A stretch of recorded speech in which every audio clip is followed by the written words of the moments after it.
could you tell me what's the real impact of this Kochi Biennale?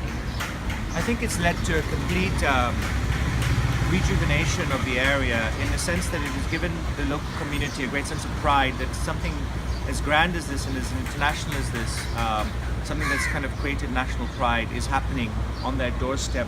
This whole area was a result of the booming spice trade, which sort of really started 2,500 years ago with Muziris and influx of various cultures and various peoples coming here in search of spices and raw materials. This area was the old warehouses where the spices used to come from the hinterlands and get loaded onto the ships and then sent off to around the world.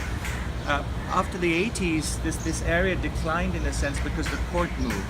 And so it became interesting for tourists to visit this place, but I think for the local community, it was an area on the decline, and you can sort of feel that in the sort of decaying grandeur of the area. And I think the Biennale coming along has rejuvenated the spirit of the locality, and you see it in the way that there's a local participation. I think this is the Biennale that really stands out in that respect, where you have a tremendous amount of local participation. People are really curious about what's happening. They come, they read the wall text, they sit through videos. And this is an audience that not necessarily has been exposed to contemporary art and has visited museums and so on.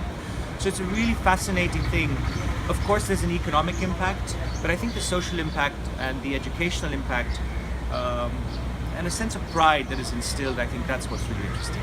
And what's interesting is that it has an impact not every 2 years. It's a continuous program. There's residency programs. Pepper House, which is one of our venues, is active throughout the year. There are new project spaces, there are new residency programs, there are new galleries opening.